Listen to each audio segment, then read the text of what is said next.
And we're back. We're back for round 2. And poor Matt. So, quick business. Matt really wants you guys to come to the live show because it means a lot to him. So, show up. It's February 8th. Also, go join us on our Patreon. You get shout-outs and extra bonus content. So, or you can just go on our Patreon to support us. Either way, we love you. So, but go to the Rialto. Yeah, for the live.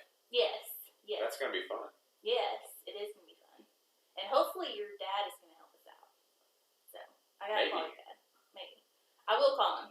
So yes, I'm going to be there. You sound just like him. So Matt will be at the show. Amber's gonna be at the show.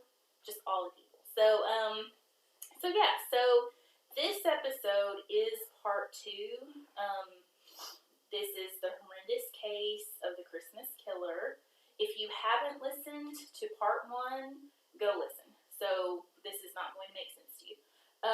It's long. Part 1 is 2.5 hours, and it's a lot of information that leads up to this part 2.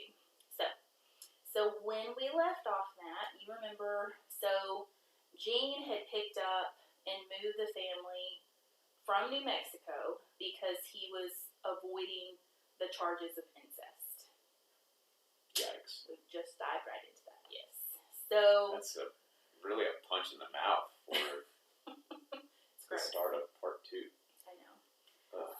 I know. And it will continue. So I will have a disclaimer for this episode as far as abuse. We talked about it before, just listener discretion. There is sexual abuse. There's going to be horrendous murdering, and there will be children involved, but I'm going to glaze over it. I mean, I'm not going to dive deep into the deaths of any of the children, so just FYI. But still, discretion, on that, so, because it's a lot. It's heavy.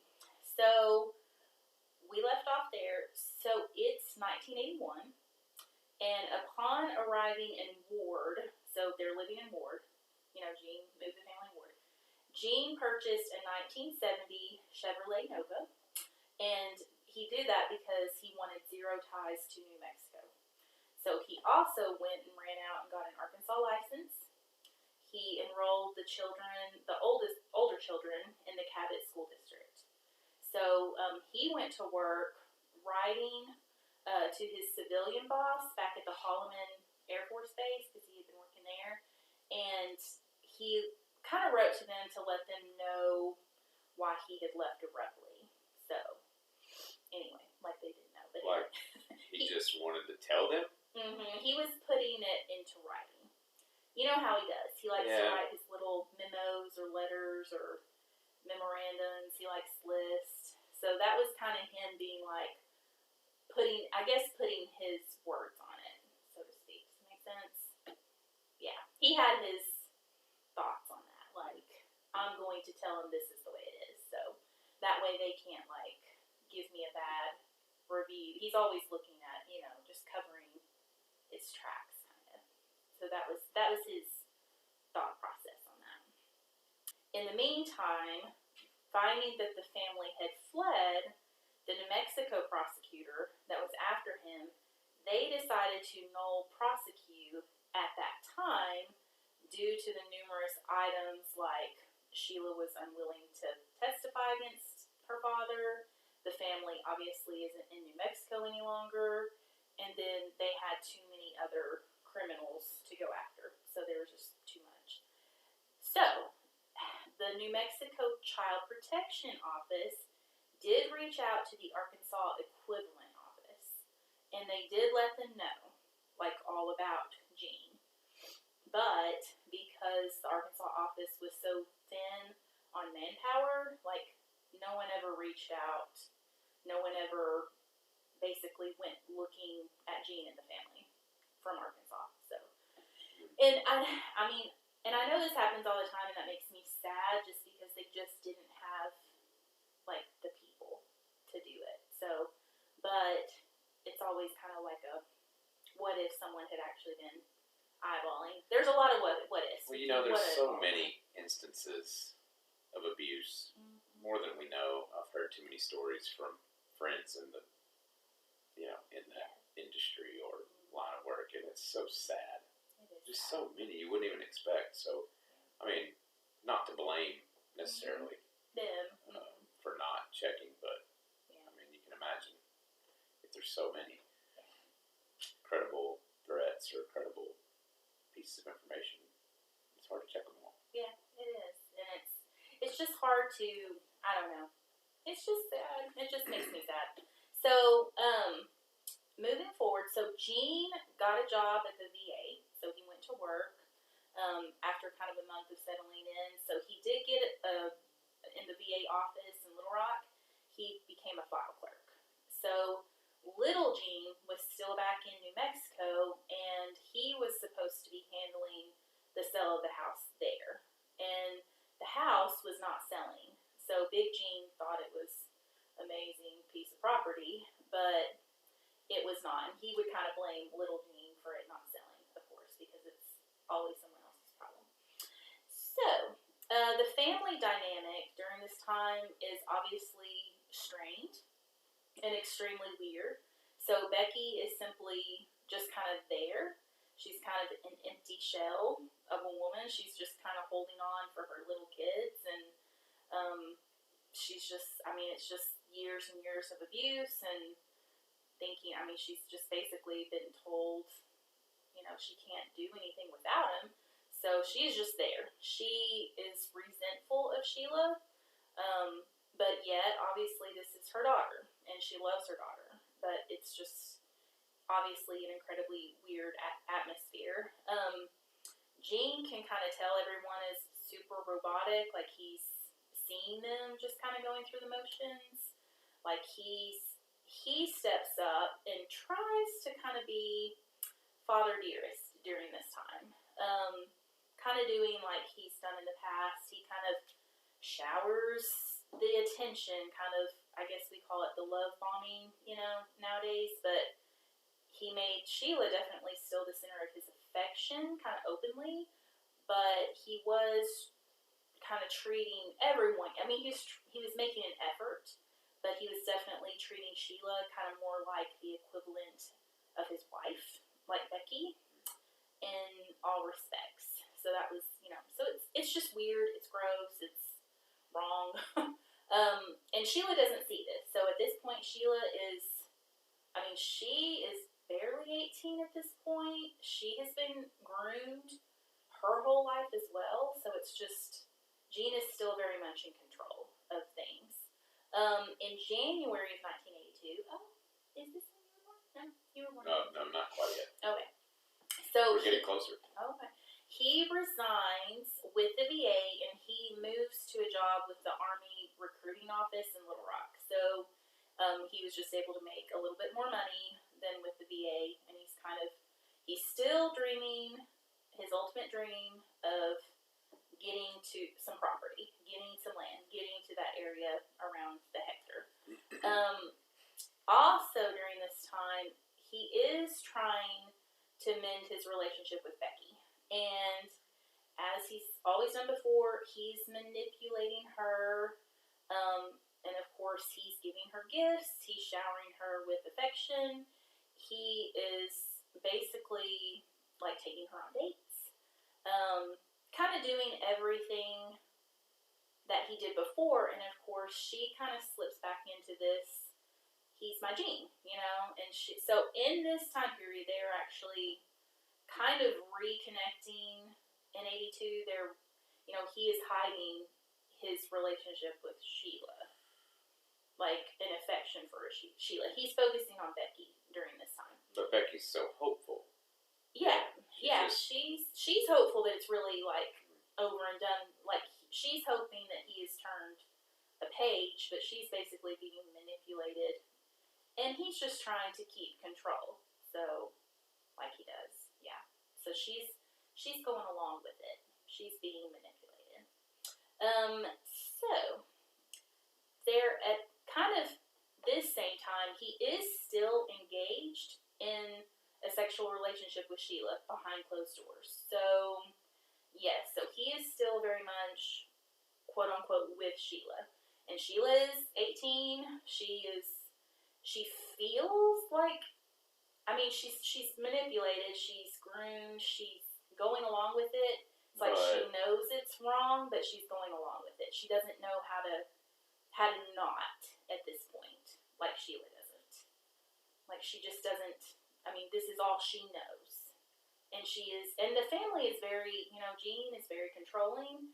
They've never had a phone. I mean, the only place the kids go is to school, so there's no, like, outside influences, so there's no one to really help these ladies in this situation. So all the other children in the home are they just know that there's a tension. Like, they don't know what, where, why. They just know that it's uncomfortable, and they just stay out of it. So, yeah. But they don't know that the younger kids, they don't, like Loretta, and it's like, I think probably Loretta may have had a gleam, but they're still too young to really know anything. Does that make sense? But this is, I mean, Sheila's biological father. Oh, yeah. But the other kids don't know about the situation. They don't know. Like, Billy knew, like the older kids knew. Billy and little Gene, they knew. I say that inquisitively just because it's so shocking. It is shocking. I mean, it's hard to... I can't fathom it's great. Making that okay in my mind, but, I mean, definitely not been in that scenario. So. Yeah. So Sheila, I don't understand it. I mean, it's hard for me to understand, but Sheila and Becky But wait a minute. are totally groomed by Gene. You know what I'm saying? Yeah. I mean, they know. I mean, Sheila knows, but you've got to, she's grown up very weird. Becky knew. Becky knew that it was wrong. Yeah, Becky knew that it was wrong. The state of New Mexico knew. I mean, it's illegal. So, anywho, now we're in February of 82, okay? So the home in New Mexico finally sold. So this got a little bit of money. So continuing to kind of act as the world's best dad during this time, he's taking the family on outings. They're going to the zoo, tons of pictures, tons of everything. He's just making it look like one big happy family. And still showering gifts on Becky and privately on Sheila. So, Loretta... God, what a life to keep up. Oh, Lord. It's so gross. I can't imagine. I know it's going to get worse. I did a little peek. Mm-hmm. Yeah. I did a little read after part one. Yeah. So, Loretta, she was born in 70, so she is now 12, okay? And she was the smart one. So Loretta was the smart one that never took, like, everybody was pretty complacent in the house, but not Loretta. Now she begins to kind of get, like, Becky's getting a little concerned because she's 12. And she's worried. Mm-hmm, she's worried. Next, mm-hmm. is what Mom's thinking. Yes, because she's, maturing, she's starting puberty or whatever, and she can kind of see just... like something, of course, she's concerned. So she sees something there. Yeah, her husband's a freak show. Mm-hmm. Yes, exactly. So she knows. She knows. She's blinded by hope and manipulation. Yes, but she knows deep down. And now she knows. Her worst fear with Sheila was realized. Yes. So Loretta, on the other hand, she's way too smart. So for any advances, and she makes it very clear, she won't have any of it. Like, she's just like, don't touch me, kind of. She's not, because Sheila was manipulated and made little daddy's girl. She loved on her father. But Loretta's like, Loretta's like, no, this is not happening. So, in this time, Gene enrolls Sheila in a business school. So he, for some reason, he's just wanting her to be educated. He does buy her, he dotes on her as he always has. He buys her like a whole new set of wardrobe, like he dotes and gets her ready for school. So she starts business school. Now, on the flip side of this, starting business school, for Gene, it was it's his idea, but she is out of the house. And she's starting to get some independence and meeting people outside the family. So this is beginning in February of 82. So this fast forwards to January of 83. So Sheila tells Gene, I'm sorry, this is going to be grossing you out. You guys be careful. Okay, so she is pregnant again. Again? Remember? She already had... Oh, I know that, but I mean, like... babies. She had Sylvia. We're doing this again? Yes. So she is pregnant again. So he doesn't want anyone to know anything about this, that they've been continuing on. So January 30th, he takes Sheila to a doctor, I think it's called Chew, in Dermot, Arkansas, for an abortion. So he finds this doctor out in Dermot, and they do the abortion. So Sheila is now finally seeing like how evil this all is and how disgusting, and she literally tells Gene, "You will never touch me again. Like, you will not." Like, so she is done. Like, Poor she's girl. Yes, this is. I mean, she's finally seen it. She had to kind of get out in the world, and anyway, so by like the spring, so a couple months after this, she starts to date a boy that she met at school, and his name is Dennis McNulty. And as you can imagine, Gene was losing his mind. Less than thrilled. He was less than thrilled. So he is angry. He feels he's losing control. He doesn't like that. I mean, he doesn't like things not to go Gene's way. And he is mad. So by July of 1983, Gene does allow, and this is interesting, he allows Becky to take Rebecca, kind of their youngest, out to Colorado. This is where her family lives. So she actually gets to get away and go visit her family. And this is July of 1983. So just to kind of keep her happy. Kind of at this same time, Gene signs a contract to purchase a home in 13 acres around Dover, Arkansas. So this is about a few miles from Russellville, like 10, 11 miles from Russellville. So Russellville is kind of the biggest town, kind of county seat in Pope County. And Dover is just like 11 miles kind of north. And then this is also, you know, the area that Hector was in. So this was like the end-all be-all for him. And Dover is an actual city. So we've talked about cities to towns, you know, the incorporation and such before. So Dover is about 1,000 people. So it's very tiny, but it is a town. And then Russellville in this time period is about 14,000. So to kind of give you some perspective. So now he's really excited during this time because this is what he's literally been striving for the last 30 years. This was his goal. So Gene calls his new place Mockingbird Hill. So I guess the place was, I think it was on Mockingbird Lane, I believe. And so it's on a hill. So it was kind of a half mobile home, half clapboard home. It was kind of like someone had built on to it type of situation. It literally had like plumbing issues. It had no heat. It needed new outbuildings, so it didn't have like indoor plumbing from what I'm gathering. I mean, it was literally a fixer-upper. And this is in the 80s. So, I don't know. I mean, you're like me. You've never had a house without plumbing. No. Like, yeah. I mean, we've had all the modern conveniences. And so this was, I mean, I don't think they've ever lived in a house that was like, I know he did some work on it, but yeah. They lived in the trailer. Yeah. Or whatever for a minute, but. Yeah. I mean, their house in New Mexico was pretty, I don't know, rural, I guess. Yeah, this sounds terrible. Sounds terrible. Next to homeless. I know. So, kind of just, not as I know yet. So, definitely a fixer-upper. Gene had to put a lot of, like, he needed money. So, you know, basically money-wise, he receives his retirement. Okay, guys? So between 1983 and 1984, he did get a job at a pickle plant near this area.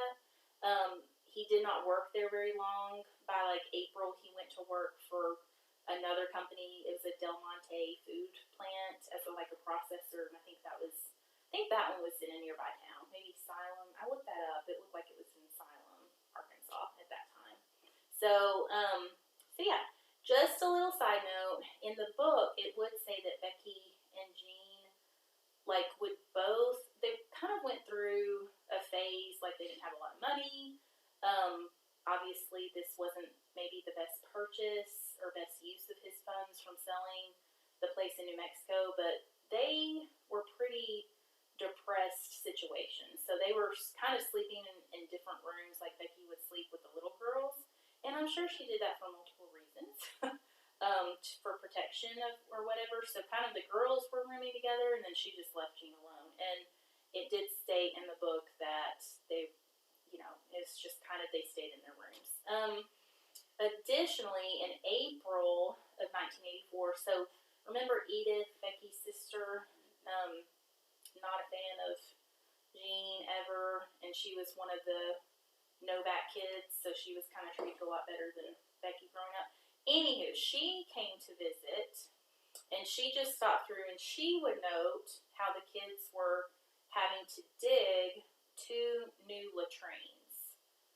Yes, he was making the kids do this, and she did also note Becky just crying, and they didn't have enough food in the house, and Edith noted how strange Gene was and how strange everyone was acting. So it was just a strange, weird, just unhealthy family situation. So right after this, in May, Sheila announced she was engaged to Dennis. So more enraged. Gene, this was noted in the book. Gene, that same month, he went and purchased a .22 revolver at the Walmart in Russellville for all this. This is 84. This is 84. And the killings are in 87. Did the book say why he purchased the... Yeah, she's engaged and all of a sudden he's bought a new... So right there, we ask about the flipping a switch. I don't think that there was necessarily a switch, but obviously... This was the first event that he's really angry about. Well, just Sheila just ending it with him and then moving on with her life. All of everything was wrapped up in Sheila, grossly wrapped up in Sheila. So, and you'll see just all the way to the end. So Gene also quit working at the Del Monte plant, and he drew unemployment until June of 84, and then he went to work as a cashier at a convenience store in Russellville, and he would work there until 87. So he was doing that. He was clerking. Sheila did get married to Dennis in August. Gene was so mad he refused to buy her any new wedding clothes, he refused to buy her dress. So Dennis and his family kind of paid for everything. Gene did allow the family to attend the wedding. Obviously, he was just very mad about it. And the wedding was in Camden, so that's kind of where Dennis's family is from, I'm guessing, and that's where they would reside. So that's where Sheila would live. So Gene went to the wedding? Yes. Oh. He went to the wedding, and he allowed the family to go, but he was not happy. I can't imagine she How weird. wanted him there. I know. Or would allow him to be there. Yeah. I think her and little Gene and all of them were kind of putting up with Dad just for the sake of Becky at this point. The oldest kids. So in September, Roger and Viola, remember them? So Viola is Becky's oldest sister and her favorite sister. And Roger and Viola were the ones that they hung out with when they lived in Virginia. And they've always been good to them. They'll kind of be in this till the end too. But Viola noted the children were doting on Becky, so they stopped and visited on their way kind of through, like, they lived out in Alabama or North Carolina, and they would drive to Colorado. They had, like, an RV or whatever. They'd just travel a lot. Viola noted on this stop that the children were very doting with Becky, and they stayed clear of Gene. So she was kind of noticing that. Billy was working at Hardee's, and he was driving now. And so he's working, he's driving, he has graduated, he's contemplating moving out on his own and getting away from this craziness. So he was also dating a girl he met at work, and he would eventually marry her. So we'll talk about that later. Little Gene is still, I believe at this time he's still in New Mexico, and he has gotten married, and his wife's name is Wilma, and they were expecting their first child. So Little Gene and Billy were constantly in communication, and they were constantly urging Becky to leave Gene. Like, anywho, Little Gene hasn't been happy with Gene way back. Their beef has gone way back. But, anywho, they're urging Becky to go, leave. Big Gene was no longer, like, hitting Becky, per se, but he was still mean to her.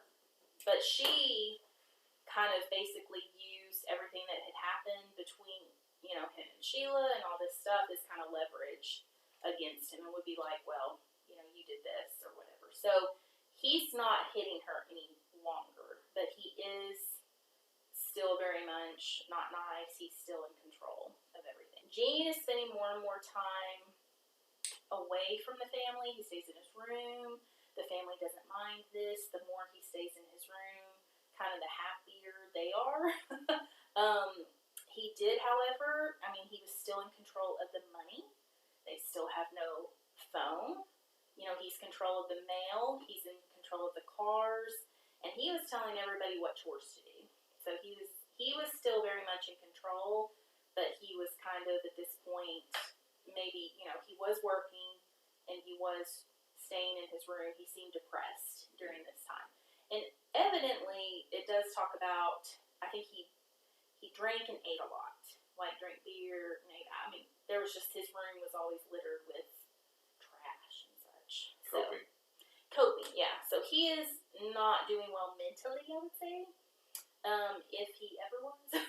But during this time, yeah, that's what's going on. So the younger children, to kind of recap, is Loretta, Eddie, Rebecca, and Marianne, and all of them, obviously, going to school was awesome for them because they got to leave the house. And because that was really the only social thing that they were doing. It does say Loretta was super smart. She was pretty. I did see a picture of her, and it's amazing to me. Like, so Becky was a really pretty lady. Sheila and Loretta looked just like her. They were like little Beckys. So it's just interesting. Like when they were young, it's just very pretty. And I will be posting some pictures. I'm going to be posting every picture I can of the victims. I will not be posting any more pictures of Gene. Yeah, I don't want to see that guy. I know. He's awful. And this has been about Gene because obviously, he's the perpetrator. And just to kind of maybe try to understand him, if there is any type of understanding, but he's gross. So yeah, so all of the younger kids doing well. They seem somewhat normal at school. Loretta's very normal. She's social. She wants to hang out. She's kind of totally opposite the other children in that respect, because she is so outgoing. So, in January of 1985, Gene took a second job, but he wanted to take it for more money, obviously, but he didn't like it because he was like kind of low on the seniority list, and he also definitely didn't like it because his boss was a woman, so he was having to answer to a woman. And his position was clerical position at the Woodline Motor Freight Company in Russellville. So remember this, okay? So, and this was so many jobs. I know, so many jobs. This is January of 85. So fast forward to August of 85. So Roger and Viola come back through Arkansas on their way to Colorado. So another visit, and they were headed to the family reunion. So all the family at the reunion were gossiping about what was going on in Becky's life. So with everything, they were gossiping about the incest. It's like they kind of knew, but they didn't know. But there was like little things that Viola was hearing, and Viola didn't know what the truth was at that point. Like she didn't know what to believe. So when she stopped, Jean wasn't there. So she kind of actually got to talk to Becky, and Becky told Viola everything. So she finally tells her sister everything about the baby, the incest, the everything. So she tells her, Jean's love-hate for Sheila. I mean, it's just crazy. And how Becky, just can't leave him alone with the girls. Like, she's just not. So because Jean controlled the mail, they devised a plan to correspond via Billy. So Billy had moved out and was living in Russellville on his own. So he would handle getting his mom's mail from Viola back and forth. Does that make sense? Yeah. So they could avoid they could actually communicate without Jean knowing. Because he has all this whole time controlled any correspondence. And that's why he didn't want them to have a phone. Well, he didn't. Naturally, but talk anything about why? Urging her to leave, like, I think she asked her, just like Billy and Lil Jean.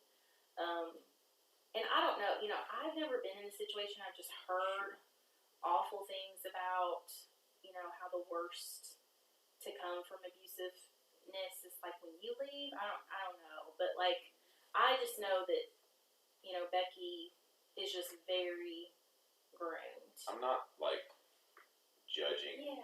I want in my mind, like, I want this to play out different, and I want to think, gosh, is there? I just hate that. So there was never a time that somebody saw this family, especially a relative, and said, "This isn't okay. Yeah, we need to do something." Clearly, she can't make the decision. Becky can't make the decision herself. She's scared or feels trapped or what have you. Yeah. Just so it sucks. Bizarre. It sucks knowing what we know and being like, why couldn't this happen? I just want it to be different, but you keep telling me bad news. I know. I'm sorry. There's a lot more bad news. You got me over here for this. I know. And I'm cold. Well, for you. That's bad. You have a blanket. And a hoodie. Okay. So, yeah. So, Jean, they have this correspondence through Billy, okay? So, Jean, feeling his kind of hold on the family, love-wise, is gone. Like, he feels like everybody's against him. He's feeling that. So, he's working at the woodline place. He has 2 jobs. So, he turns his attention on a young woman he's working with named Kathy Kendrick. Remember this name. So he got to know her and knew that she was kind of, I guess, he's talking to her, he's befriending her at work. She's in an unhappy marriage, evidently, according to the book. So he's found somebody to pay attention to him. Yes, and it's like these people, I will say, these abusers, it's like they can just smell these people out. But in her mind, she's feeling like he's like a father figure. In his mind, he's feeling like they're friends and, like he's starting to show her attention and such. So, and who knows what's in Gene's mind because he's crazy. But meanwhile... Was he ever, I don't know, sorry. Was he ever like officially diagnosed with anything at any point? No, not to my knowledge. You watch these documentaries about serial killers, yes. And some have, they all have some type of personality disorder or what have you. Yes. I don't know, obviously I don't know tons about that, but I would think he's definitely a narcissist. Mm-hmm. Oh, yeah. There's some syndrome, super or something, but yes. Like he's got that for sure. Yes, and it's all about him, and it's to the very end. Like, and he's so about going back, remember way back when Peter said Gene did not like it when things didn't go Gene's way? Yeah, for sure. Yeah, it is 100% the whole, like, this whole thing, and it's all about Gene. Well, yeah, like even Everything. this dilapidated shanty town that he's moved them to. I mean, just they need him history to be there to deal with things and to put them to work. Just to survive. Okay, so we talked about Kathy at work at the Woodline. So Gene had always feared Becky's family knowing everything, and of course he doesn't know that Viola knows. Sure, naturally. Well, little Gene went to visit the Colorado family, and he fully tells everyone. You know, I'm sure he tells Mom Novak, he tells Edith, he tells everyone in the family about the incest, the police, the pregnancy, everything. So they know. They're not just gossiping now. In October of 80, so now we're in October of 85, so Billy is married now. He marries his girlfriend, Renata, and she was pregnant, and they plan to move to San Antonio, and this is actually where little Gene is living with his wife and baby. Okay? So at this exact same time, Sheila and Dennis are pregnant, and their baby is born in March of 86, and it's a boy named Michael. So they have a boy. So they're raising Sylvia already, and then Michael. So in April 86, Gene does invite them over, and he kind of sits, like, I don't know what his deal was or what his plan was, but he apologizes to Sheila and Becky, so he sits them all down. Dennis is there, and he's like going on and on about how sorry he is and what he did to them, and Dennis just is like, calls him out on it. He's like, hey Gene, you deserve an Oscar for this performance. And Gene, becomes furious. They kind of get into it, they fight, and Gene just states, I will never forgive Dennis. Like, he, throws him out of the house and is like, I'll never forgive him. So this is his beef with Dennis now. Okay. So at work, Gene was making Kathy very uncomfortable. So, yeah. He had already had a blow-up back in July with his boss. His boss's name is Joyce Butts, and they had a disagreement over some coding. You know Gene. He thought he knew it best, and he was very, I will say he was very precise. He wants it his way. So he got into a disagreement about how they coded their receipts. And they get it into an argument. He yells at Joyce, and he was reprimanded and written up because of this. So he is not happy with Joyce. And then Ma Novak, in July, so this is July of 86, she suffers a severe heart attack. Little Gene is also having trouble. He's going through a divorce with Wilma. So he's getting divorced. Ma Novak is having a heart attack and health issues. So Roger and Beulah stop back through. They're always traveling, so they come back through. Did they pack them all up and take them? I know. No, sorry. Again, not didn't. Just like hoping for a better... It's not going to happen. Horrible. It is horrible. So Roger and Beulah stop back by, and they do urge her to leave Gene. So they are urging Becky to leave Gene, and of course this is 86. This is July. Becky says she will not leave him. She didn't want to stress out her mom or little Gene, considering what they were all going through. And so she's just excuses. Because she's always, and I'm not trying to victim shame here at all, but she just can't. She can't leave, and so she's going to grasp at any reason not to, because she can't. Like, I don't think she can mentally leave. She just can't. But for what he's got her, she's just, and I'm sure, and I know she's scared, but it's just so sad. And again, I don't understand it, but I know that it's a very real thing in abuse and grooming and control. Yeah, I hope you listening don't hear that we're coming down or being judgmental about the decisions this family has made, but it's just from the standpoint that one, hope that it's not going to end up so bad, and two, it's hard to comprehend when you haven't experienced it for yourself. Yeah, and just like with the incest, Becky, it's like she saw signs, but she didn't want to believe it, and who would have thought he would do what he did anyway? Yeah, I mean, I don't think they could have even guessed what he would do.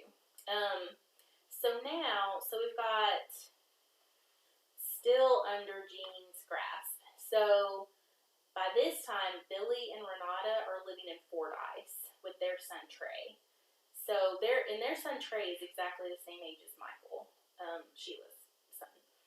And Fordyce is around 150 miles, kind of south of Dover. So it's a drive. It's not close by. It's a lot closer than when they lived in Texas, but still not close. And it is closer to where Sheila is living in Camden. So to kind of give everybody some ideas. So now you do have, so this is November 1986. Gene quits at Woodline. Like, Kathy went and told Joyce about all the weird come-ons by Gene. So Joyce does reprimand him again. So he goes in and tells her to shove it. And so now Joyce and Kathy are his enemies. Like, he's mad at both of these ladies. So as you can see, he's kind of building up. He's mad at Sheila. He's mad at Dennis. He's mad at, Kathy and Joyce. Like, he's just, it's building. So during this time at home, now since he has more time, so he's not at work. So Gene begins building some kind of crazy perimeter around the house and kind of making the kids do it, of course, because that's what he does. And he does, during this time, phone and tell Sheila to never come over or bring Dennis over again. So she does defy him and came at Christmas to visit her mom and the kids. Like, she's like, whatever. Like, I'm going to do what I'm going to do. So, and that just makes Gene mad, but what is he going to do? So, Gene is 46 years old at this time. He is showing some lapses in his memory.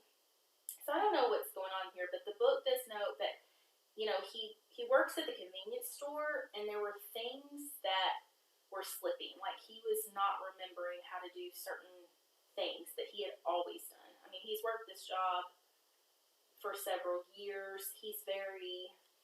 We all know he's very fastidious. He's always been very good at his work, at the clerical work. Like, things are weird. Something's going on, and that's interesting to me. Like, he seems too young, but then he's lived, I don't know, he's lived weird, and obviously he's not been the healthiest mentally, so who knows.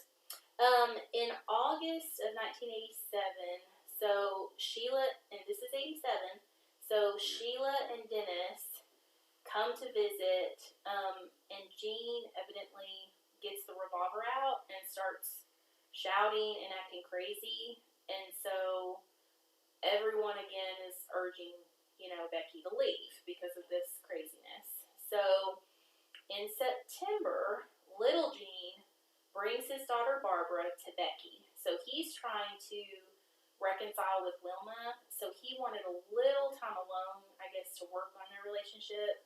And so Billy and Renata came over kind of at that same time to visit, to see little Gene. So they were all kind of having a family meeting. And by this time, I mean, everybody is against Gene. They literally, instead of calling him like Big Gene, Little Gene, they literally just call him Fatso. Like, they call Gene Fatso behind his back. I don't think they do it to his face. But only the littlest of kids are even talking to Gene. Like, nobody else is even communicating with Gene. Like, everybody's just, done with him. So Gene is still driving the children to work on his perimeter, whatever he's working on in the yard, digging holes. He's having them dig holes in the yard, and evidently were supposedly for new latrines, which I'm guessing is for outbuildings, right? When you say a latrine, that's what they use the restroom in. Yes, that grosses me out on all levels. But anyway, so he's having the kids dig again, like he did when they first purchased the house, and he's telling them that it's for a new latrine. So Rebecca, the youngest, so Rebecca's tiny. I think she's like 6. So she was sent to the school nurse by her teacher because her hands were so torn up. And when they asked her why her hands were so torn up, she said from shoveling. I mean, this is what's going on in their house. I mean, it's outrageous. So he's crazy. It just makes me mad on all levels. But anyway, in October of 1987, so Billy and Renata stopped by to give, like, just some small things to the kids. They're just visiting with the kids. They bring gifts. Renata's a hairdresser. So she decides, like, I guess the girls had asked her, like, she fixes up all the girls. Like, she fixes, Becky's hair. She fixes Loretta's hair. Like, she makes them look great. Well, Gene shows up and sees this and blows up at Renata and calls them all whores. And instead of everybody cowering to him like they normally do, Loretta and Becky stood up, for Renata and stood up for themselves. And, of course, this just enraged him more. And he just goes and pouts and goes to his room. And now he's got a beef with Renata. And he literally states this to his own wife and child. To hell with you all. That's where you'll end up someday. Don't forget it. Like, this is what he says to them. Don't forget it. So, this incident did seal the deal mentally for Becky. Like, that she was done, that she felt like she could leave Gene. Like, she's finally saying, yes, I need to leave him. How do we do this? Does that make sense? So, this is literally in October of 87. She did have all the kids to think about, plus, I mean, at this time, she's got little Barbara. So she's got the little kids, she's got little Barbara. They're going into the holidays, but she is understanding now that she has to leave. It's just kind of a matter of time for her. Like, she knows she's got to get out. So, November passes kind of quietly in the Simmons house. And, of course, knowing what we know, it's like Gene is just kind of hidden in his room, I think probably he's doing a lot of planning at this point in his mind. So he has a growing list of people he hates and considers enemy, or who he considers has done him wrong in his eyes, So this list is Sheila, Dennis, Becky, Loretta, Renata, Little Gene from way back, Joyce Butts, and Kathy Kendrick. On November 28th of 87, Gene tells a man named Paul Epperson. So Paul is a delivery man with Wonder Bread, and Gene works in the convenience store, so Paul delivers, they visit. Well, Gene tells Paul that he hates this man named Rusty Taylor, who owned the Mini Mart, I guess. He actually owns, like, the oil company there in town, and that's who he first worked for. And then he also mentions to him that he doesn't like a lot of other people. So he tells this man this. I will say a side note, so Little Gene does reconcile with Wilma, and so their plan was to come get Barbara at Christmas and take her home. And they were getting remarried in February, so they're back together. And he's still living in Texas. That's where he lives. And Barbara is with them. So we're getting close. I know, it's awful. On December 8th, Gene rents a car, and he goes and stakes out Sheila at her work and home. So she lives in Camden. So he rented a car. He drove to Camden. And even though he was trying to be low-key, so later on, Dennis's mom, Sheila's in-law, so Dennis's mom would recall later, she saw Gene driving around Camden that day. And Gene is very recognizable. Like, he kind of looks like a really gross Santa. Like, he's you know, just he's got wild hair, wild eyes, he's big beard, I don't know, he was very recognizable. So she sees him. On December 18th, Gene goes and collects his paycheck at the mini mart where he works, and he left, and he said that he was going to return for his 1 p.m. shift, but instead he calls in right beforehand, and he speaks to a man named David Salyer, the owner, and he told him he was not coming back and that he was quitting. And when he was asked why, he said he was burned out, he had horrible hours of pay, and his old car wouldn't make it down the mountain. So this is the 18th. Like, he kind of knows. So, to all appearances, Gene was getting ready for his favorite holiday, Christmas. I mean, the kids always knew. Like, he always did Christmas very big. So, that's what he was doing this Christmas. And even if he was a horrible person, husband, dad, like, he always did Christmas big for everyone. Like, he did the decor and presents and all of it. And this is what he was doing. So this is where it's kind of beginning, and we'll say perhaps ending, but again, the disclaimer. So I'm just going to glaze over as much as I can, especially when it's involving children, just FYI. On Monday, December 21st, so little Gene actually arrives. That's when he was coming in for his visit from Texas to stay with them for Christmas. And then he was going to, you know, his plan was to see everybody and then leave with Barbara. So he comes in alone. Wilma does not make this trip with him. I don't think he wanted her to, because another thing that the older kids really wanted to, I think their plan was to take Becky and leave with everybody. Like, that was their plan. That obviously didn't happen, but that was the plan. So Wilma didn't come. Little Gene didn't want Wilma to come. So he comes to the house. So he's there. The next morning, Tuesday morning, December 22nd, so Big Gene listens as Becky gets the 4 school-age kids off to school. So Loretta is 17, Eddie's 14, Marianne is 11, and Rebecca is 8. She then goes back to bed with little Barbara. And she's sleeping in the little girl's bedroom where she always sleeps, okay? So Gene goes into Eddie's room where little Gene was sleeping.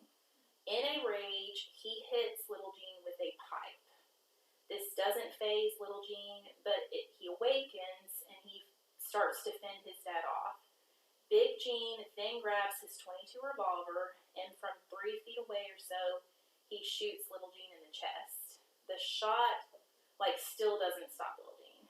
Gene shoots him again in the face on the left side of his nose, and little Gene is still not down. Like, he is still. It's a .22. Yeah, he's still not down. So Gene shoots him 3 more times. He takes a hit to the head. Little Gene finally falls to the floor, and Gene then Big Gene goes into the bedroom where Becky and Barbara are. And I'm imagining they probably heard some of this going on. So little Gene is on the floor in Eddie's room. So then Big Gene goes to get Becky. Okay?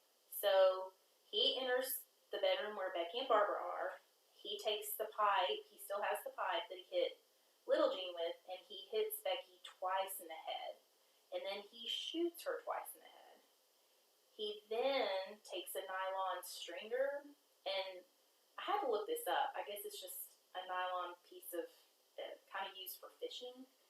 And he kind of forms I think you call it a garrote, and he chokes Barbara. Barbara is 3. Yes.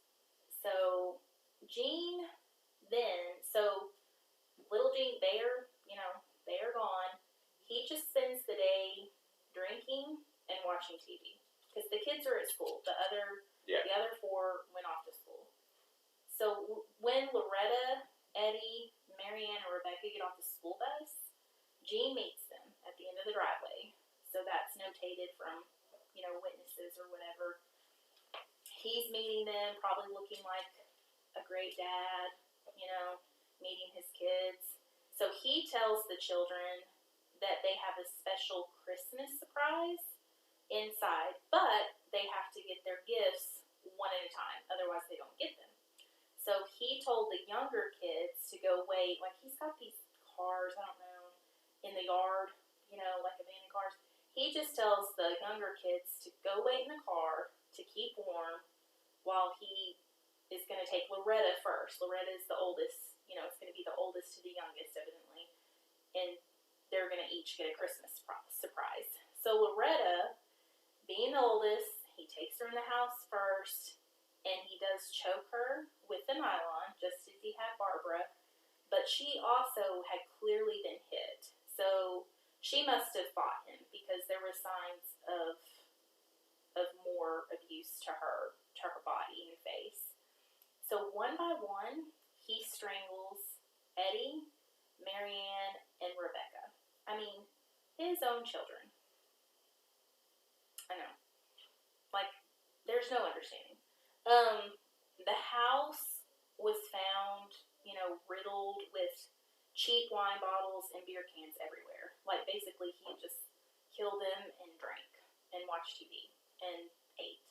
So, this was Tuesday. So, by Tuesday afternoon, the family of 7 is dead. So, he would lay, between Tuesday and Friday, he laid all 7 members of the family in one of the holes that the children had been digging, making it basically, he turned it into a grave. He first laid Becky down and little Jean, and then he put all 5 of the kids on top of them. He then covered the bodies in kerosene and covered the hole with barbed wire, and then placed like pieces of tin. So he was trying to keep animals out of it and keep it covered. Yeah. In the meantime, Billy and Sheila's families, like this week, are celebrating Christmas with each other. And their spouses' families. So, and they were seeing each other. So they were both planning on joining the rest of the family, the Simmons family, together with little Jean, and they were really nervous about celebrating, with the family, with Jean, especially knowing that they planned to get Becky and the kids away from Jean when they left, that was kind of the plan. And they had all been talking about it. So they were also getting really nervous because they hadn't heard from little Jean this whole week. I mean, they know there's not a phone there, but they at least would expect him to drive to town and call them. So they were kind of getting nervous because he had gotten there Monday and they hadn't heard from him. And they weren't driving there till Friday. They were leaving Friday morning. So they just felt that was making them nervous, that he hadn't touched base. So on Friday morning, the plan was for Billy and Renata and Trey. Paris just jumped into Matt's lap. I'm sorry. Is she okay? Yeah, she's fine. So Billy, Renata, and Trey were going to meet up on the road with Sheila, Dennis, Sylvia, and Michael. So their plan was to meet up and then... So there was, in fact, a plan to rescue... Kind of spend Christmas and get the family out. Like, that was... Because they would all be together. Wow. Like, I think that little Jean being there, Billy, Sheila, like, what could Jean do against everyone was kind of their thought. Does that make sense? So it was a mission. So Billy and Sheila, though, were going to drive in together. Because, I mean, they're coming from Camden and Fordyce. So Fordyce being a little bit further. I believe. Or was it Camden? I think Camden. I have to look them up again. Anyway. It runs together. So, yeah. So Sheila, So they all leave. They load up real early that morning. And for whatever reason, I guess they don't get together. So Sheila kind of had a delay on their end. And so they're just driving. There's not cell phones. They can't communicate with each other. So they're just driving. So Sheila's family is behind Billy. So Billy and them arrive first to the Simmons. And Jean is there waiting. So, they find it a little weird that it's only Jean. Like, of course, they're pulling up and they're expecting the whole family. And Jean tells them that the family's on a walk. and that they can come on in. And so Gene takes Billy back to his bedroom to kind of show him something, quote unquote. And Gene proceeds to shoot Billy in his right cheek. The bullet went straight through his soft palate and entered his brain. There was a second shot 2 inches above Billy's ear, so he did shoot him again. Renata, so after he kills Billy, Renata took 7 shots. He shot her in the back of the neck, the left side of her jaw, the right side of her neck, her right jaw, right above her right eyebrow, like literally in her face, and then 2 more shots on her left ear and left cheek. I mean, he was... So, I read a little bit about this one, and this is the one that was like... She was the hairdresser. Yeah, but he was like... It was really... You'll have to read it. I can't talk about it, really, but it was really gruesome. Like, what he did. His action and, like, his intention. Yeah, he basically... I mean, more than just killing, it was... Yeah, like, Billy took 2 shots, and he did 7 to her. Like, he was angry. Like, it showed, like, Renata was on his list. Billy was not. Billy was just kind of a... He just was there. He was there. You gotta go. He was like, everybody's gotta go here. Everybody's gotta go.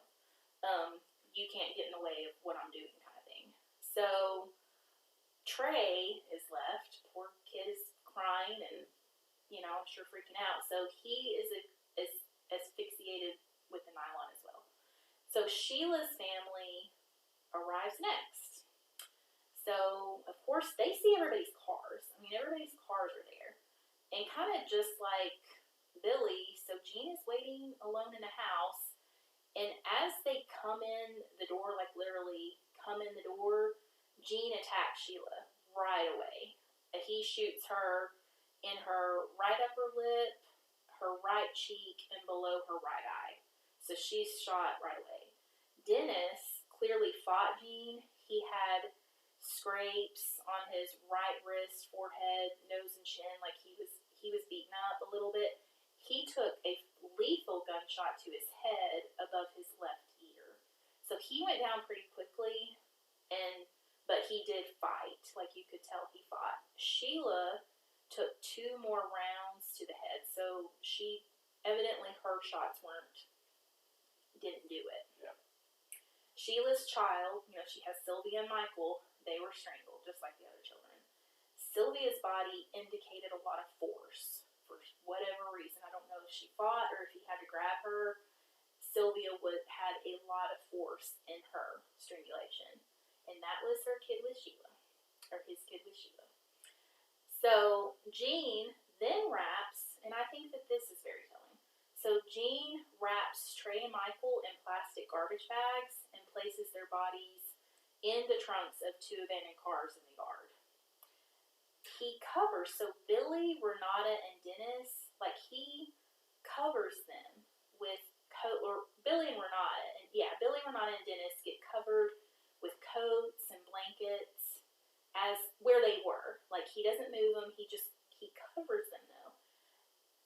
But then he takes Sheila's body and he places her purposefully and poses her, like, right under the tree, the Christmas tree. And then he covers her with a pretty tablecloth. Now, little Sylvia, he wraps her up just like she's sleeping. He wraps her in a blanket, and he tucks her into Loretta's bed as if he's just tucking her into sleep. So again, we know what he did he had to get the others out in the yard. The others are out in the yard. Yeah. But he just covers them up. But he covers them. And that, to me, like, I think they always say, like, in all these cop shows and people, you know, you watch all the true crime stuff, but, like... No, I don't. Guilt. Like, you don't want to see what you did. Yeah. So, it's just very interesting. That, I mean, it was so purposeful, but yet he covers them. Yeah, and under the tree, I mean... Now, Sheila, that one was... I mean, her body... was purposefully placed. Like, the other bodies fell where they lay. Like, he did not pose them. So Sheila was posed. So after, this was Friday. So he continued, he's living in his house. There's 4 people dead in his living room area. He basically just continues on with his drinking. I guess he goes back to his room. I don't know. So by Saturday, a little before midnight, he takes Gene's car, or little Gene's car, and he drives out to a private club in Russellville to get a drink. So he stays about 15 to 20 minutes, and he leaves without leaving a tip. Like, he just had his drink, didn't tip. The bartender that night, a lady, she actually, when he first came in, she thought that he was one of her regular customers, which was actually like a defense attorney that ends up being one of his assigned to him, which was an interesting tidbit. But she recalls this, like she recalls seeing Gene. So this was like a witness statement, kind of when they back up his timeline. Yeah. So during this time between killings, Gene wrote a note to Ma Novak. He says, "Dear Ma, sometimes you reap many more times what you sow. But you have given so much to this family. This is just a little token of our appreciation. Keep it in remembrance of us. Love, Gene and the family." And then he sent her $250.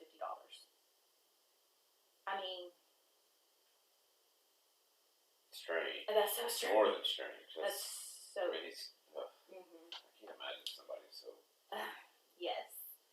And the case file shows like his letters and everything. Like, he writes 2 more letters. So he had 2 nieces that lived in Little Rock. So one, her name was Mary Mason, and the other was Sharon Quado.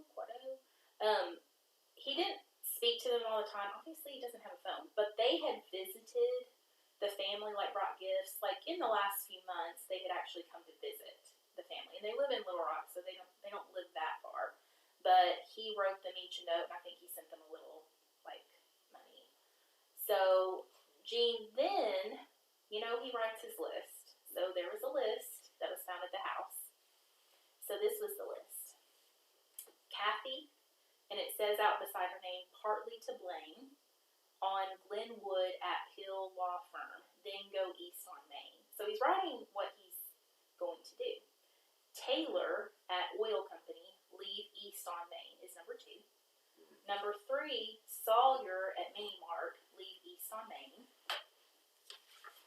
And then it says number 4, Judy, in parentheses, know nothing bitch, at Woodline on Airport Road.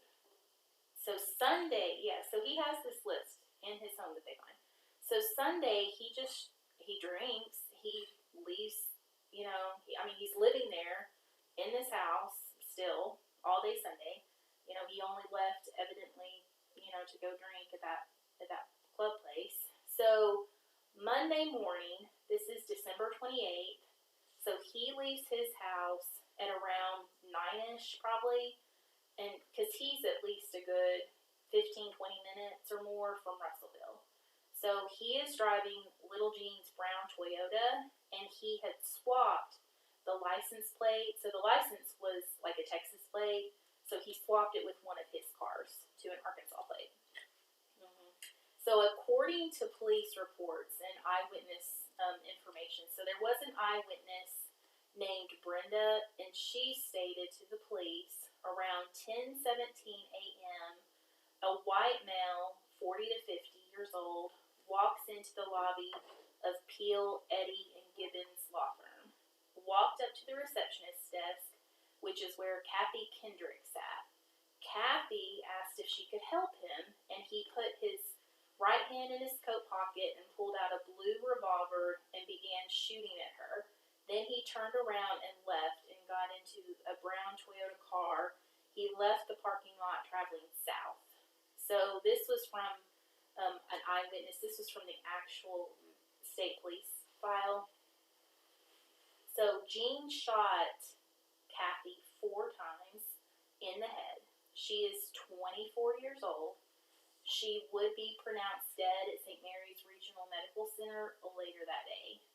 A woman named Linda, who was a legal secretary at the firm, calls the Russellville Police Department, and she tells them about the shooting, states they need police and ambulance.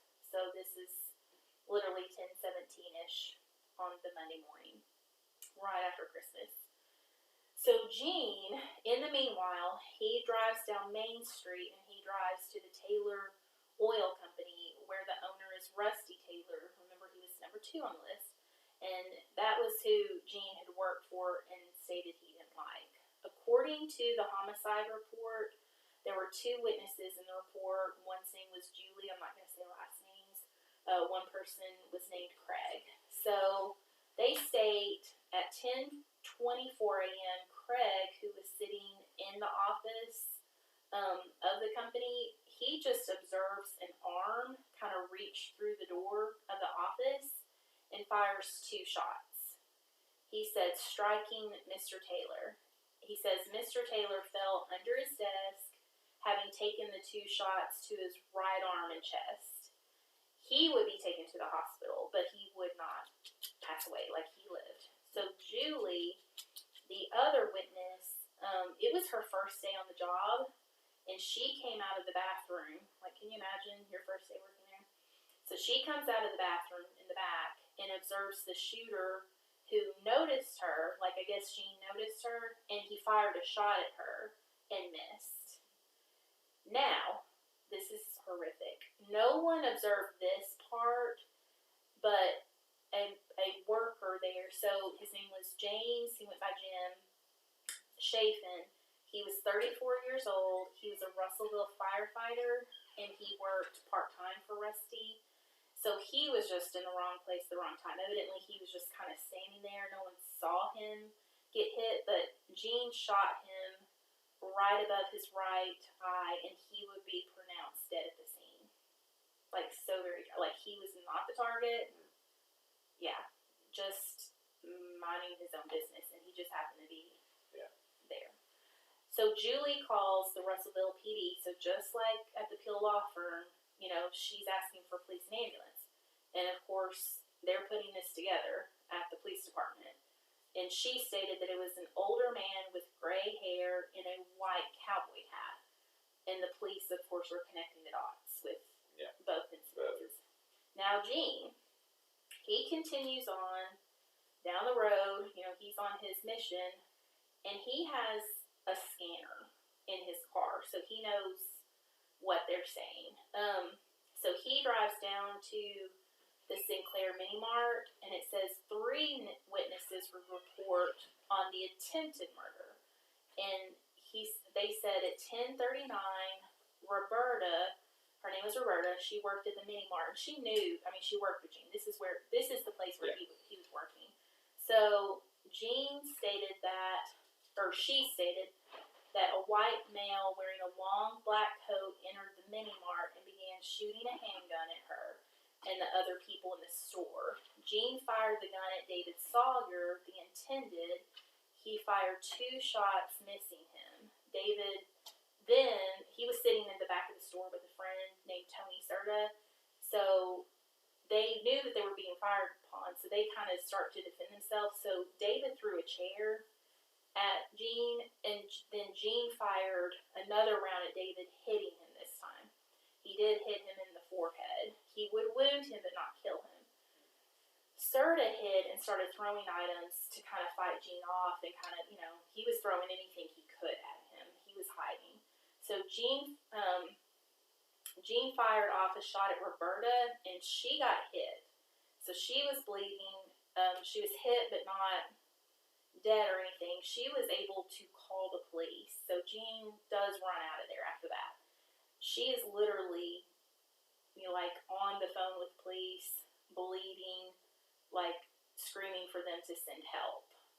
And she knows who Gene is, so she literally gives them the name Gene Simmons that used to work in the store. So at this point, the police have, you know, the third call. So Gene quickly leaves because he knows they're kind of homing in. He knows that they're going to be onto him and know it's him. So he heads straight to the Woodline Motor Freight Company, where he had worked with Joyce.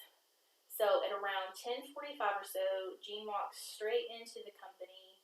He finds Joyce at her desk, fires 2 shots directly at her, and he hit her in her head and chest. There were 7 other workers immediately go below their desk. They were just in there. In the adjacent room next to like this room where Joyce's office was or desk was, there's a woman named Vicki Jackson who had worked with Gene. Like she had been kind of like they didn't have a beef or anything. Like she just worked with him. Gene knew her, considered her a friend. So she's witnessing all this, and Gene is approaching Vicki, and she just freezes. There's another man with her named Charles. He runs. Like he just runs away to the back. But Vicki freezes, and Gene comes up to her and reassures her that he won't hurt her. He tells Vicki, he says, "I'm done. I want to surrender. I want you to call the police and let them know I'm done. That all I intended," he said, "I came here to shoot Joyce, and now I'm done." So Vicki calls the Russellville PD, and of course they're on to everything. They're on high alert. They're going all these places. So she lets them know that Gene is with her in the office. He's still armed, like he hasn't put down his guns. He's still armed, but he says he's surrendering. And so the state and county and the city like surround the motor freight company, and they come inside and confront Gene and take him into custody. Like he's no fight. He is done. He is done. So Joyce, she would be taken to St. Mary's, and she would be airlifted to Baptist, and she would go through a lot, but she lives. And she would later state, like even in the trial, like, and she is only 36 years old. By the way, she passed away in September of 23, and so she lived to be 72, and she was a beautiful woman, and her obituary was beautiful. Like I found it, and I'm gonna post this, guys, but it was absolutely beautiful. But she would state that all she remembered that morning was going to work, and she remembers being at her desk, and that is it. And then she woke up 10 days later in the hospital. Like she lost 10 full days, and really blessedly couldn't remember anything. Like couldn't. So, okay. So he is in custody. Okay. So, no, he's in custody. So Gene is taken into custody. He is obliging, but he is not talking. Like he is not saying a word. So all he does, he acts like he is spent. Like he acts extremely tired. He's just slumped over. They are basically having to like carry him in to be like into the police department to be booked. Like he is done. So all he wants to do is just rest, and he's not telling them anything. They read him his Miranda rights, all the things, like, yeah. And so they don't know anything. They don't know anything other than this. They haven't been to the house. They know nothing. Right. So there was nothing. There's nothing in the case file from the Arkansas State Police, I will say that, but there were a lot of pages redacted, and I'm kind of very grateful for, because I think that they may have been pages maybe that accounted or pictures or something of the house, and I'm glad that I didn't see that. So everything, like all this information is taken from the book, or news articles and such. And I even did listen to some other items. I've watched the show. There's a lot of information that I covered here, but it appears the police did go. They know who Gene is. They're talking to people. They're talking to his worker. They get his address. So they go out to his home. By 1 p.m. that same day, they are at his home. But they don't have any knowledge of anything. They don't have a search warrant. So yeah, and I guess the judge that's normally issues the search warrants, and I'll get into this, he's not there. So they have nothing. They just call, and I guess this is the sheriff's department that's doing this. So they just send it's a deputy, a James Hardy. He sends a transmission that there's nobody here and no sign of life. That's what he says. So he's just visually gone to the house at this point. So Hardy drives back to Russellville. He meets with the sheriff, James Boland. So they're all feeling like something is up. Gene has a family. They know this. They've talked to people enough to know, like what's up. And they're getting kind of worried.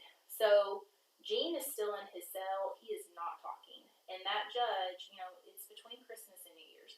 So the judge is out, and they're just like, what do we do? It's still holiday time. So Sheriff Boland states they do not need a search warrant, that under the circumstances, they will do an emergency search of Gene's home.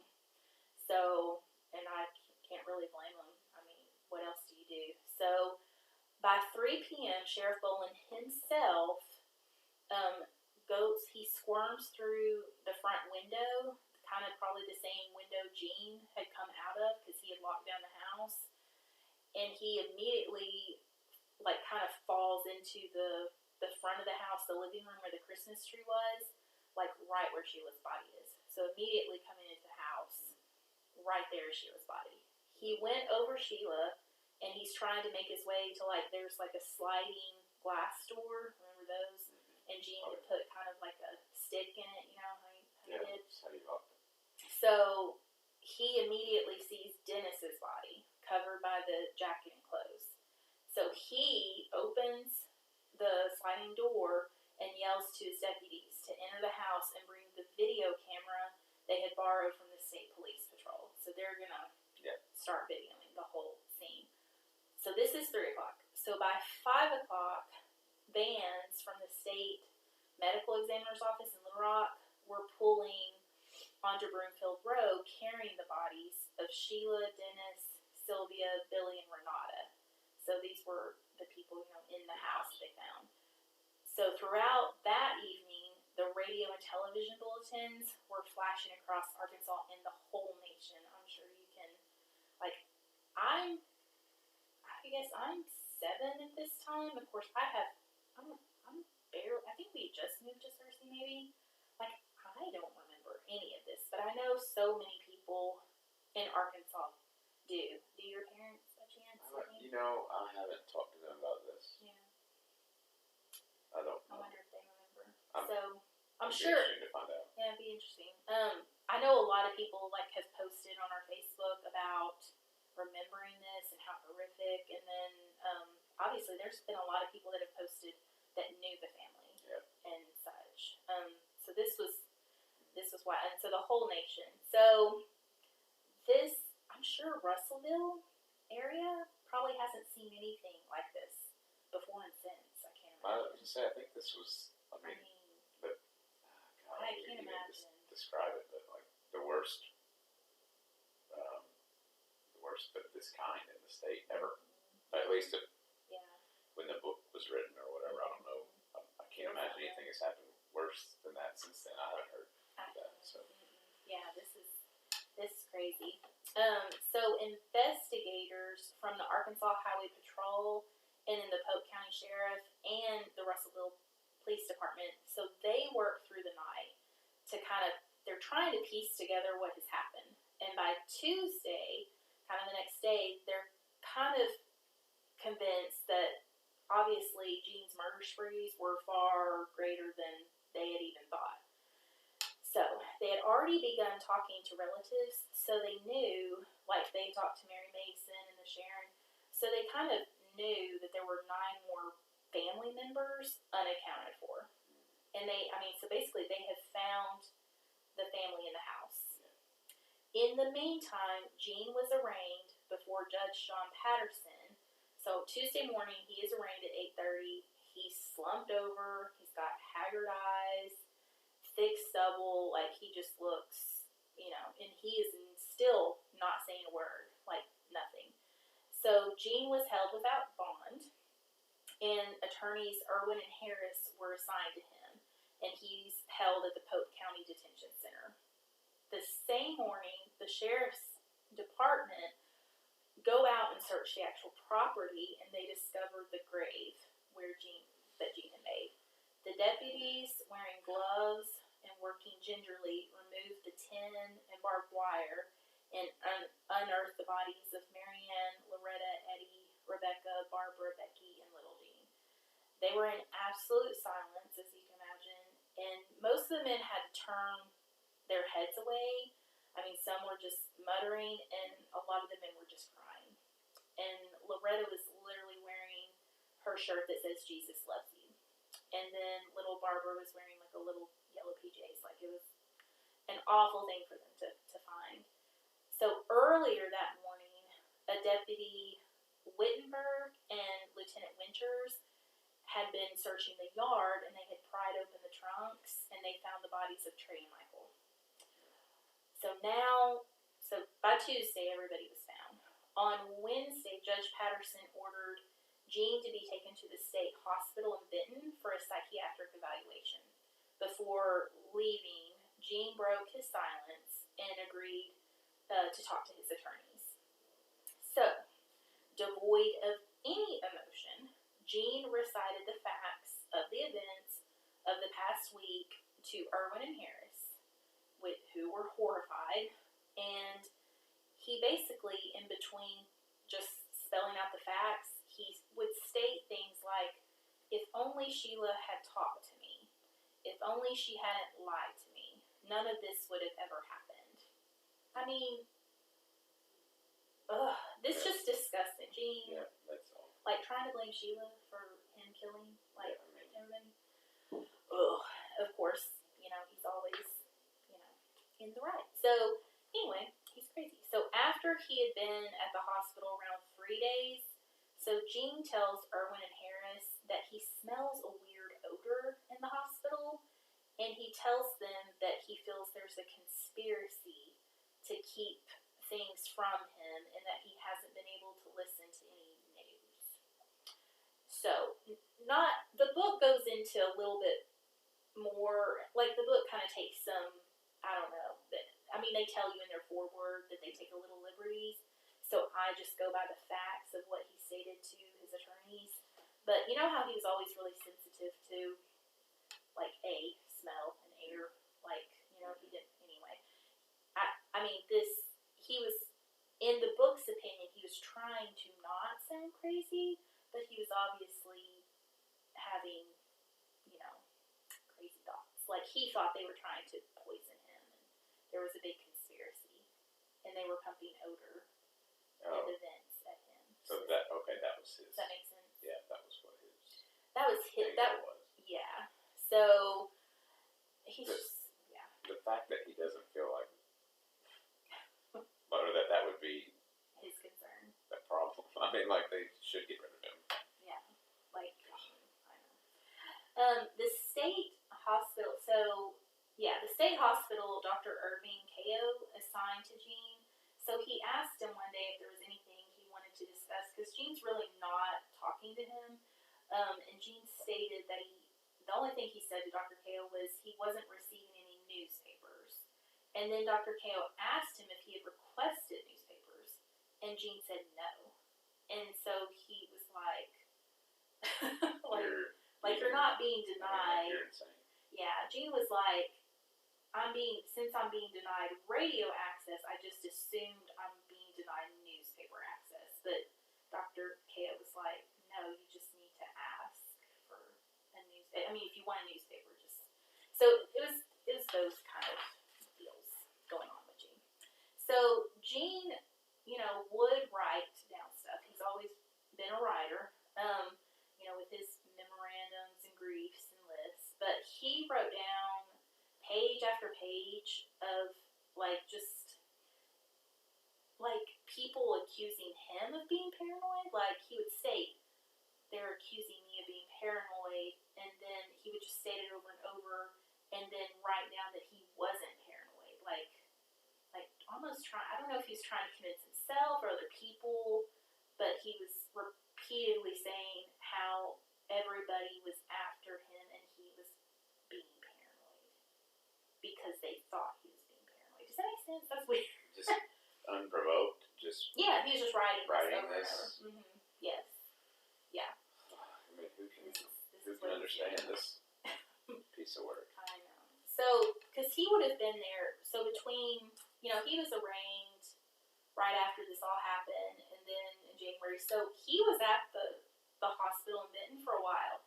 So after several weeks, Dr. Ko did find that Gene was competent to stand trial. And it doesn't ever say if Gene was diagnosed, like we talked about earlier. It doesn't say if Dr. Ko, ever diagnosed him as anything. But Gene was returned to the Polk County Detention Center on February 29th of 88. So it was a leap year. Gene's first trial started May 9th of that same year. So this is literally just 5 months after this, which is, I don't know if you know anything about like homicide trials, if you keep up with that, but the Idaho murders. Oh, yeah. Okay, so that happened in November. I want to say it happened in November 22, and he still hasn't gone to trial. Oh, jeez.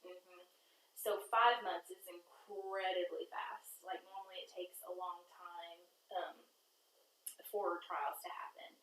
So he goes trial. By this time, he does have a full beard. He has lost weight, so he looks very thin for him, like kind of gaunt. His eyes are sunken in. But they're described as being very clear and his eyes shone with intensity on, like he was very alert. He had been a model prisoner at this point and repeatedly told his attorneys to not betray him. Like he really wanted to expedite all his convictions. Like he wasn't trying to say he was not guilty or anything like that. His trial was set in Ozark, the city of Ozark, which is in Franklin County, and that's about 48 miles to the northwest of Russellville and Polk County. So obviously his attorneys and the judge all agreed to move the venue, which is, I would say, very normal in this instance. Obviously they're not going to find really anyone unbiased in the state, much less Polk County. So the trial so they had to kind of set up everything. There's so much going on, I guess. It didn't really say why, but they set up the trial, I guess because they kind of happened different times. But the first trial was for Kathy Kendrick's death and James Jim Chafin's death. And the attempted murder of Joyce, David, Rusty, and then the kidnapping. They even had him on kidnapping or false imprisonment of Vicky, since he was holding her while still armed when she phoned the police. So he had like 14 counts in this trial alone. So during the trial, Gene appeared kind of slumped over. He appeared meek, thoughtful. He just kind of listened to the prosecutor, no emotion.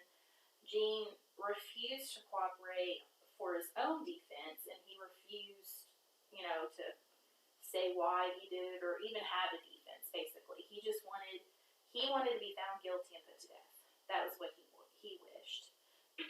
So it does say, I did listen to, I think it was something that was put out about a year ago by the Arkansas Democrat, and it said that Joyce, all these people were witnesses for the state, and Joyce actually got on the stand, but Sheriff Bolin and her husband had to help her to the stand. She had been, all kinds of stuff. She had been through it. Because he shot her in the head, but he also shot her in the chest. So she had taken a bullet, like a bullet was lodged in her chest even. So it's just miraculous that she lived. But Sheriff Bolin actually stood between her on the witness stand and Gene, because she did not want to see Gene when she had to testify. She agreed to be up there, but she didn't want to see him. So it's just sad. After 4 days of testimony and him not taking the stand, he was found guilty on all counts. So the false imprisonment, attempted murder, and the 2 murders. And he was sentenced to death plus 147 years. So just the maximum sentence. So Gene, he just smiled when the verdict was read. So he was just happy because that's what he said he wanted. He did ask to read a statement, which Judge Patterson agreed.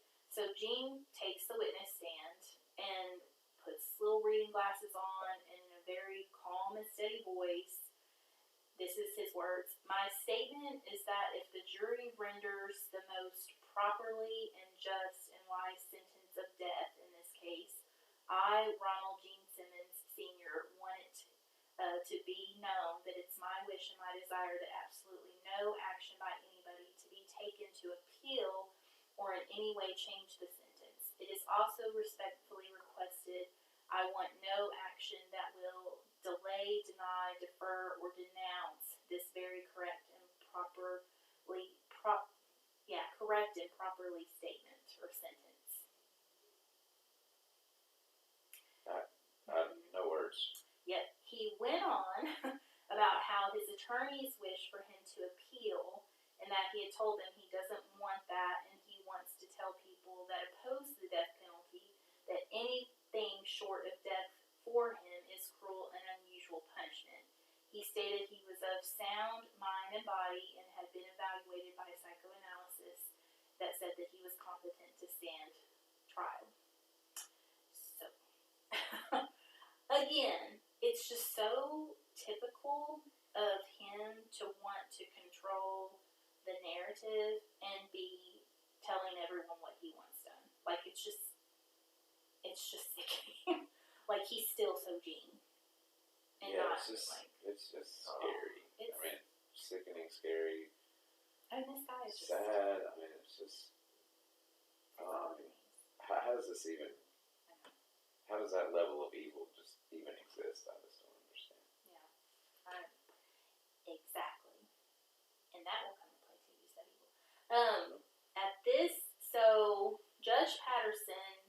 So this is interesting to me because I didn't know a lot about the death penalty in Arkansas or anything, but Judge Patterson had never given anyone a death sentence, so this was really a true concern for him on this case, you know, to kind of do what he needed to do concerning Gene. But this is, and judges should take this very serious. In fact, I think the death penalty had been put away, I don't know by which law, but like it wasn't even in place until 1976.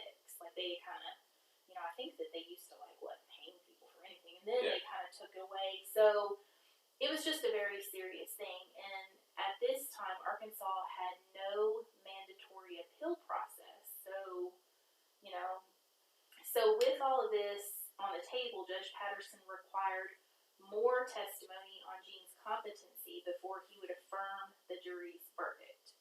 So Gene had created a little skirmish because he had passed a note to a reporter with a Russellville newspaper. Her name was Laura Scholl. He had met with Scholl and had told her death shouldn't be feared, it's what comes before death that is to be feared. And I want to say to each and every member of the jury, never have any doubts as to whether you made the right decision. So during, and no problem.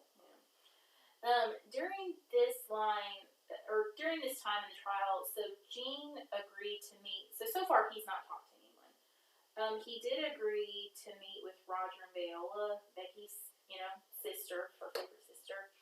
And Gene was never aware of their role as far as getting Becky to leave or knowing anything. So he just thought that they were A-okay with him, I know, so delusional. But anyway, so they agreed to meet. At first, Viola didn't want to meet with him. It's like she wanted answers, but she did not want to see him. So I think Roger went in first, and then I think she finally did. And Gene would just really not give them any answers, but all he wanted to know was where the family was buried, like Gene did.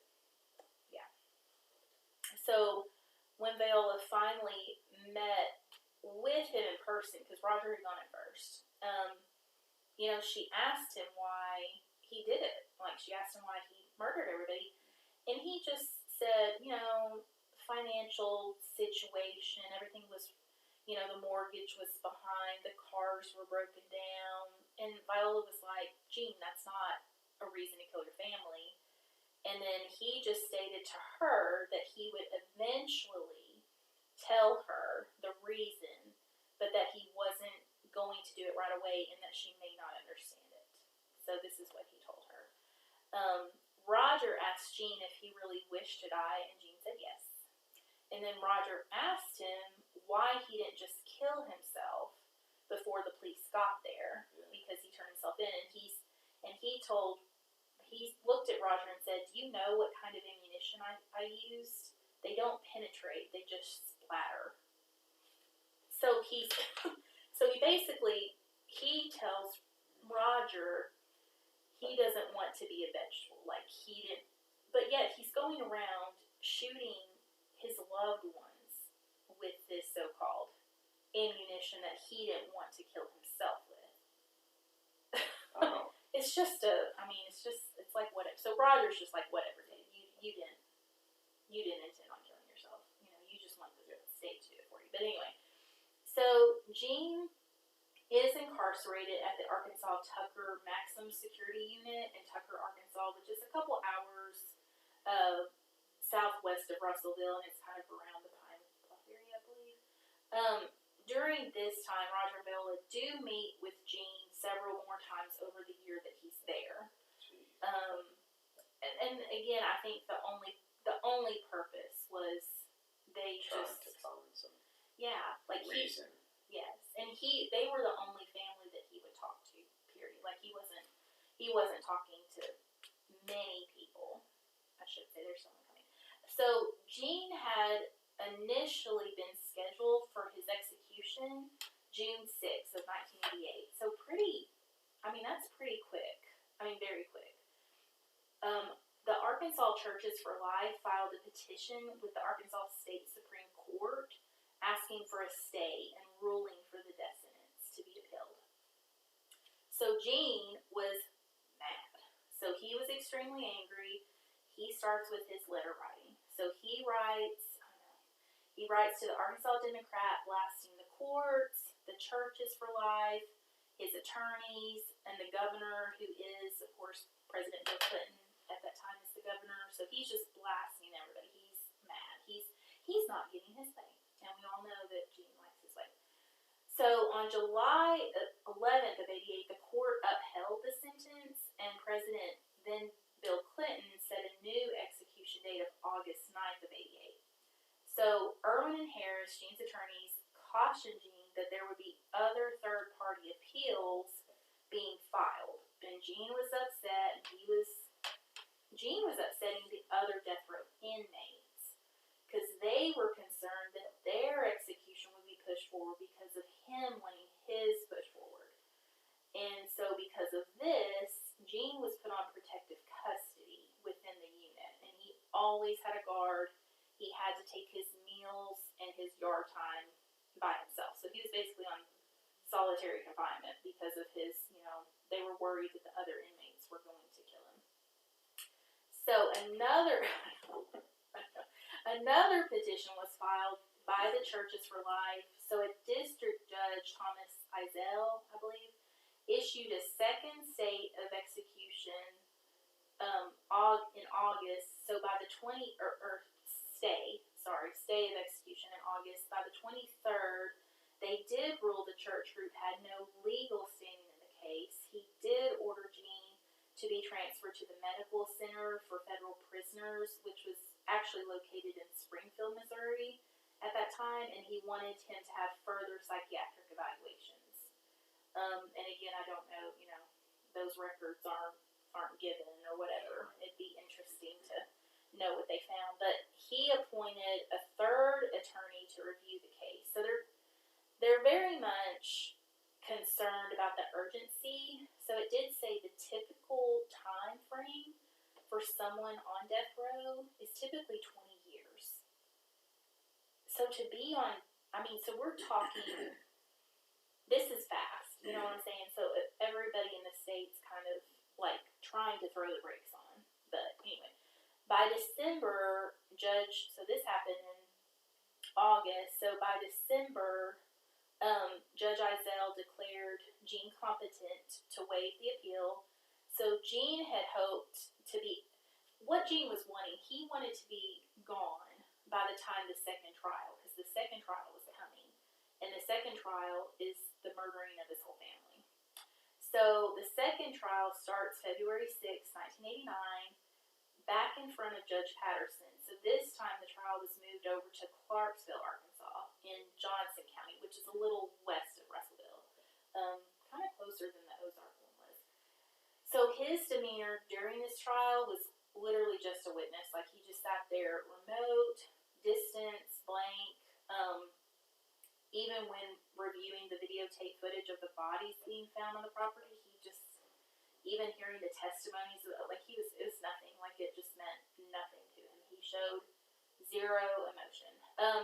Other than talking to Roger Miola, Gene would agree to talk to Ann Jansen. Do you remember? The reporter. The reporter. She was a news anchor for KHTV, Channel 11, out of Little Rock. And so during one visit, during the trial, he told Ann to remember the initials MNM. And she asked what that meant, and Gene said she would know, so be at the trial, and she would find out. The following day while at the trial, Gene, who he had not been any type of behavioral issue ever, so they didn't necessarily handcuff him during the trial. He just kind of sat there unhandcuffed because of his good behavior. Oh, yeah. So he lunges between Irwin and Harris, his attorneys, and struck the prosecutor, John Bynum, in the jaw. The bailiffs were on him in seconds. He then smiled at Ann and to the audience. So the MNM, according to the book, stood for Mitigation Neutralizing Maneuver.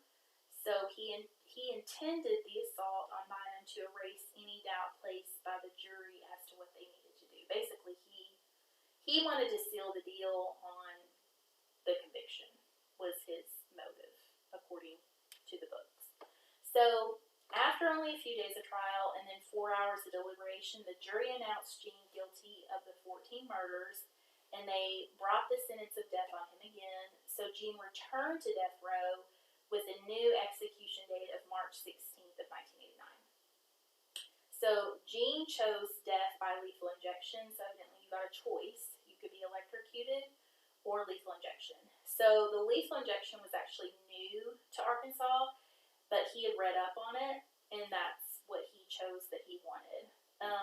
So during this time, he was moved from Tucker Maximum Security to the Arkansas Cummins Unit, which is where the executions took place. And really, that's not very far from Tucker and still around the Pine Bluff area.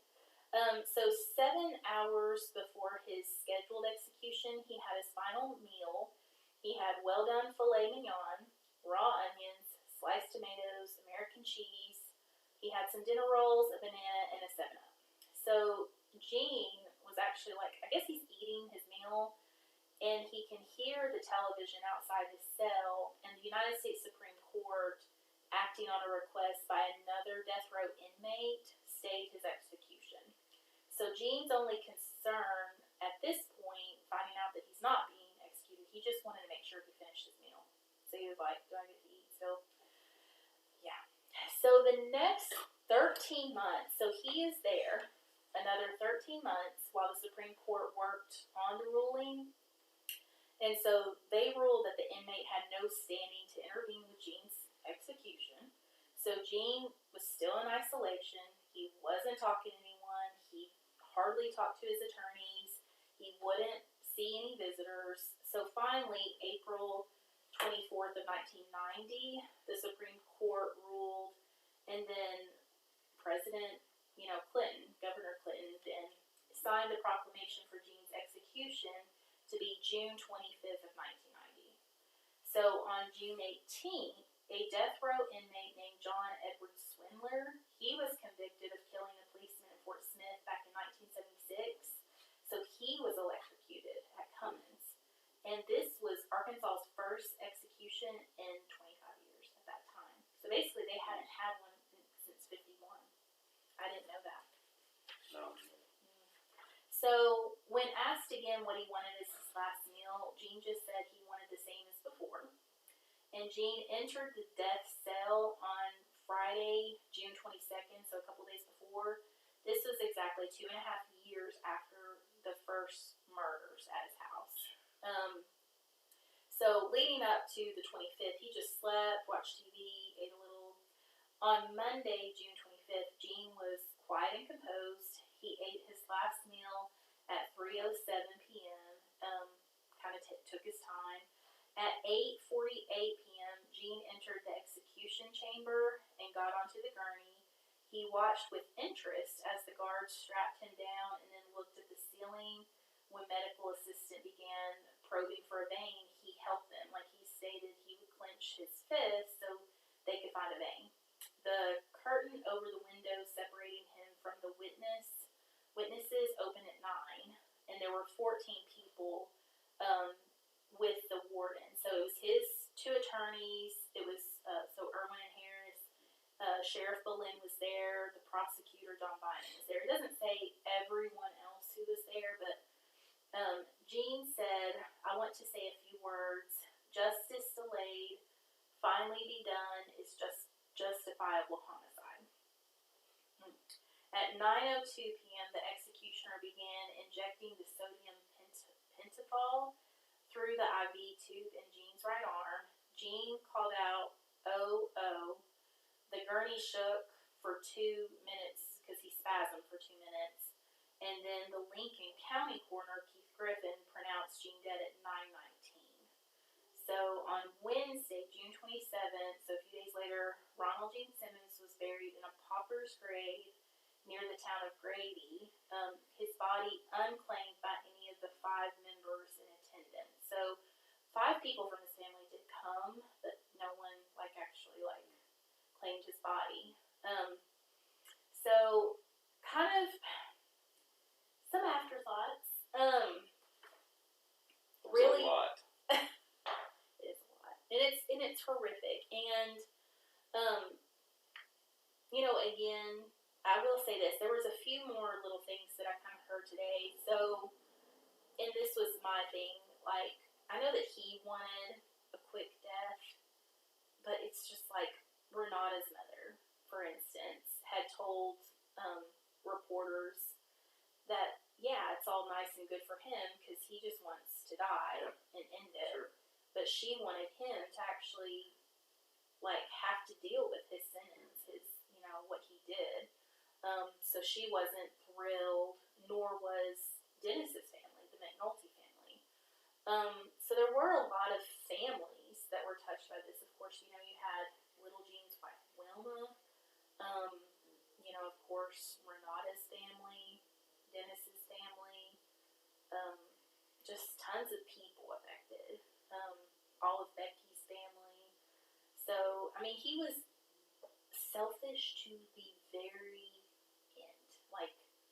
All about him. And I did watch, so there is a show, I think I put it in the references, so it was a show that aired, I can't remember, it was one of those, true crime shows, and the show's called Most Evil, and the show's, kind of title, the show itself is called Most Evil, but that particular show is called Control Killers, and it has 3 different killers, so Gene was one of them.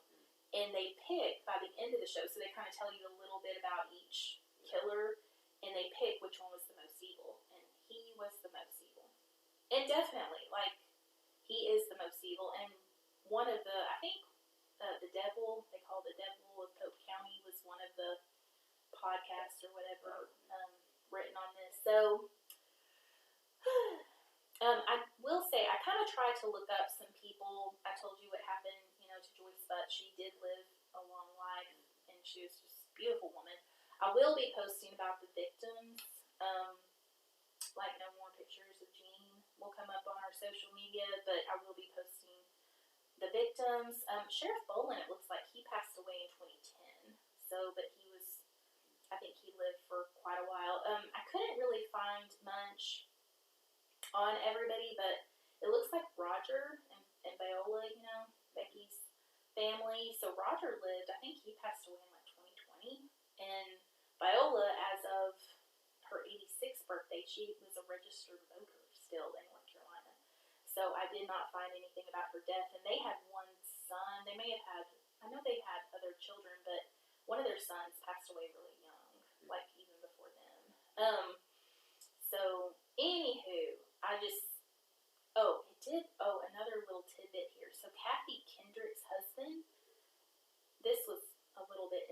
he filed lawsuit against the Peel law firm for workman's compensation to care for his young son.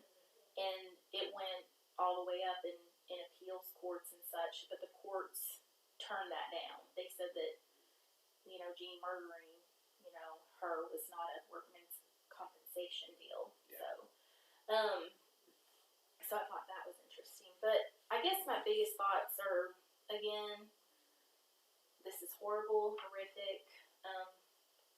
The family was just a beautiful little family, but minus Gene, and Gene was just a horrible, evil, manipulative, selfish individual.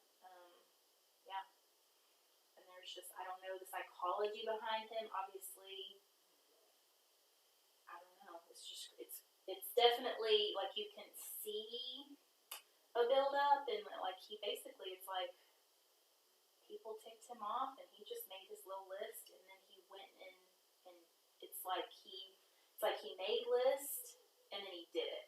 You know what I'm saying? It's like this. It's just sick.